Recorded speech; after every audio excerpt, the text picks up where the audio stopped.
Bienvenidos mis estimados alumnos a esta nueva aula virtual en la que te voy a explicar las actividades correspondientes a la semana del 10 al 14 de enero en las asignaturas de Ciencias Naturales y Geografía. Y vamos a iniciar con el tema número 3 en Ciencias Naturales, que se llama Importancia de las vacunas para la prevención de enfermedades, ciencia, tecnología y salud. Nos plantea acá la siguiente información, nos dice que la cartilla nacional de vacunación es muy importante porque ahí aparece el historial de vacunas que te han puesto y es importante tener siempre esa información ya que en nuestra vida adulta nos podría servir en caso de algún tipo de enfermedad saber cuáles son las dosis y las aplicaciones que han hecho desde tu niñez. También nos dice que las vacunas son importantes porque es una manera de evitar enfermedades y es uno de los descubrimientos más relevantes que ha hecho la ciencia y la tecnología. Por aquí en la página número 29 nos dan una breve historia de cómo fue que se descubrieron las vacunas.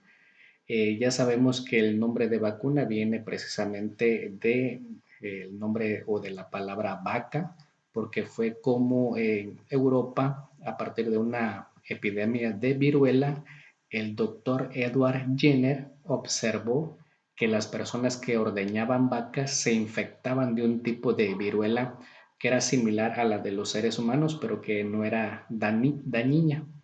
Y en esta parte, cuando se volvían a infectar o cuando tenían contacto con personas que tenían la viruela humana, pues se daban cuenta que se volvían inmunes. Este doctor experimentó con frotando una aguja en una llaga de una persona que tenía este tipo de viruela y lo puso en un niño, ¿no? Y vieron que este niño se curó más fácilmente y que ya no se volvía a infectar. Esta breve historia lo van a encontrar en la página 29.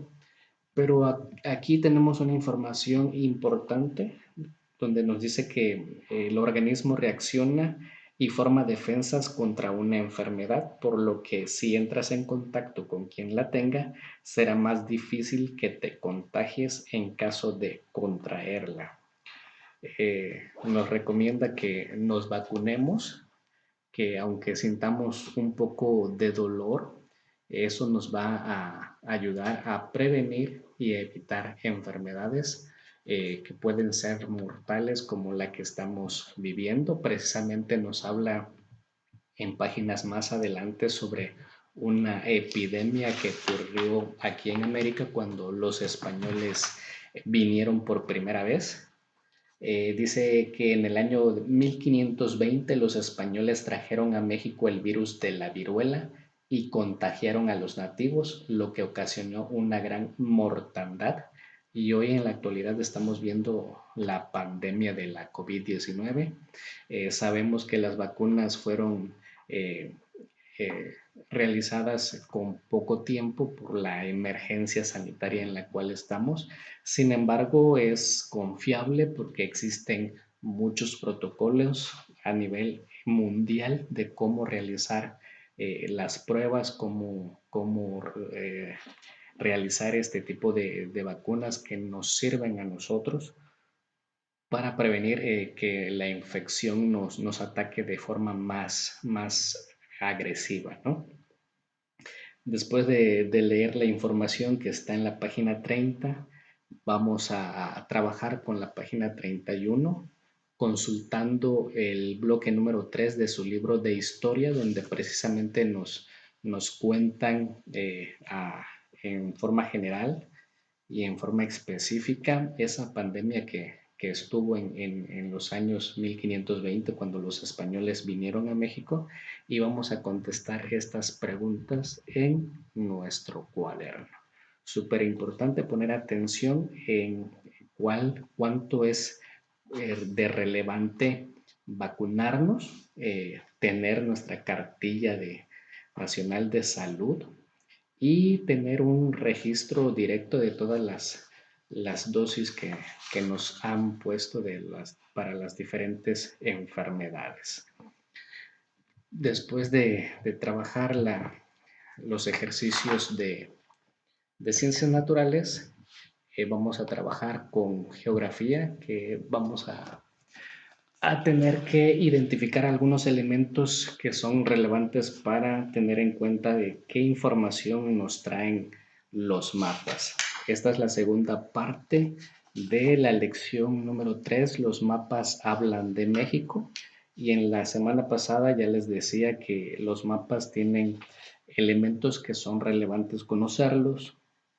En esa ocasión hablábamos sobre la rosa de los vientos, la simbología, el nombre de los mapas, pero en esta ocasión le vamos a agregar algunos elementos más, como son la escala y también esta parte de cómo localizar algunos lugares en mapas. Okay. Vamos a iniciar con la página número 26. Nos dice acá que algunos mapas combinan colores y dibujos. Un ejemplo son los económicos, que representan actividades agrícolas, ganaderas o industriales. Entre más información se represente en un mapa, la simbología será más variada y en ocasiones más complicada. Algunos mapas incluyen colores, dibujos y gráficas de diferentes tamaños, por lo que requiere mayor entrenamiento para su lectura e interpretación. Y aquí tenemos este mapa que se llama Mapa de Ganadería de México. Entonces, este mapa, de acuerdo al nombre, vamos a encontrar qué tipo de ganadería se desarrolla en cada una de las 32 entidades de nuestro país. Y acá en la simbología nos especifica cuál es el ganado vacuno, el porcino, ovino, caprino, caballar o aves. Y el tipo de ganadería que se desarrolla, si es extensiva, los estados que estén de color verde, quiere decir que desarrollan una ganadería extensiva, o sea que es grande.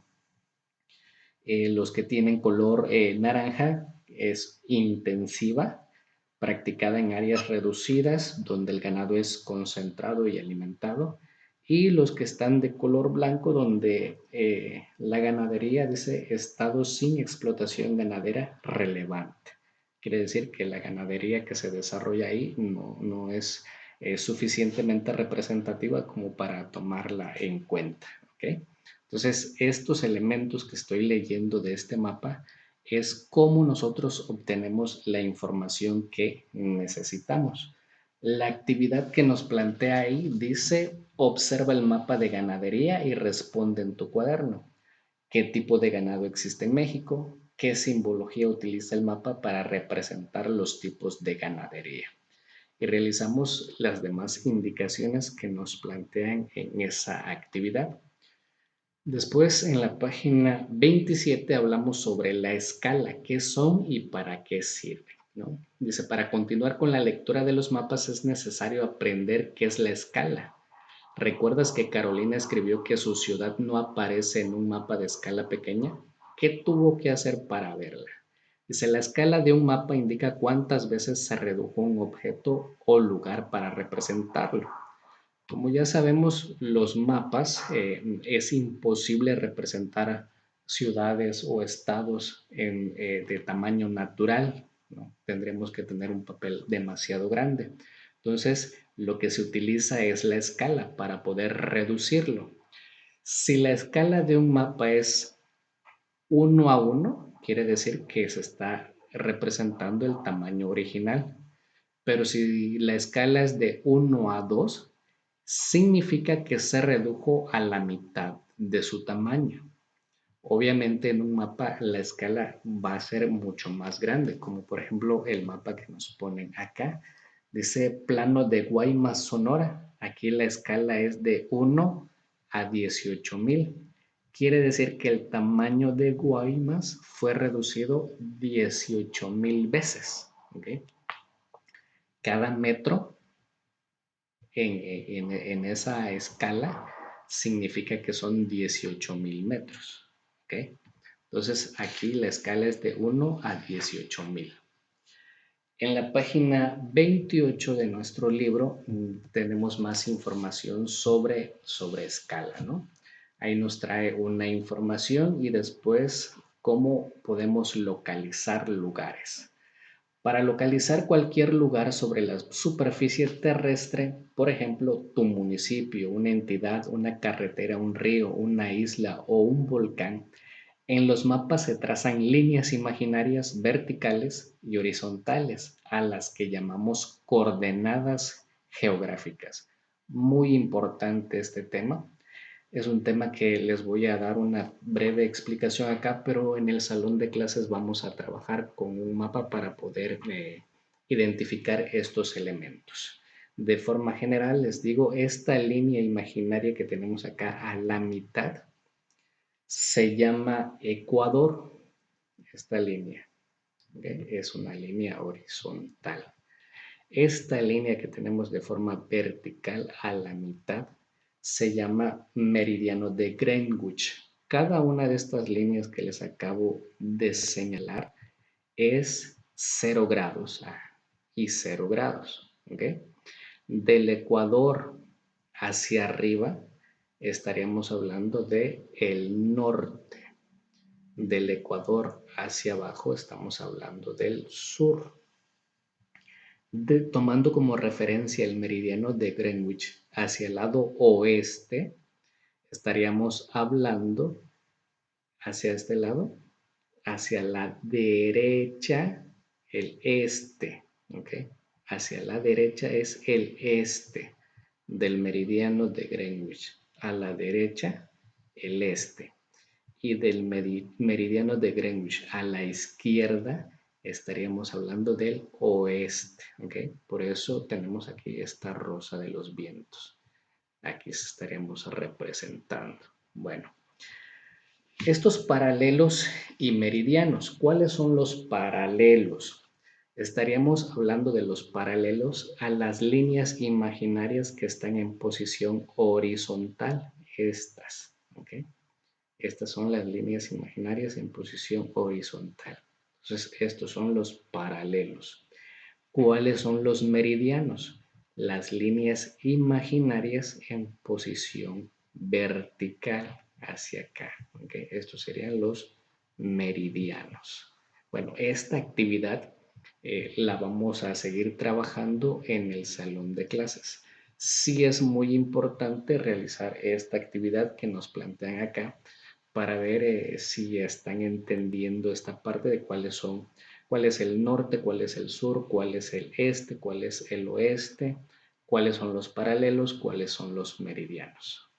De la misma manera como estamos explicando, vamos a seguir trabajando en el salón de clases. Pues bueno, mis estimados alumnos, les envío un fuerte abrazo a la distancia y nos vemos en el salón de clases. Hasta luego.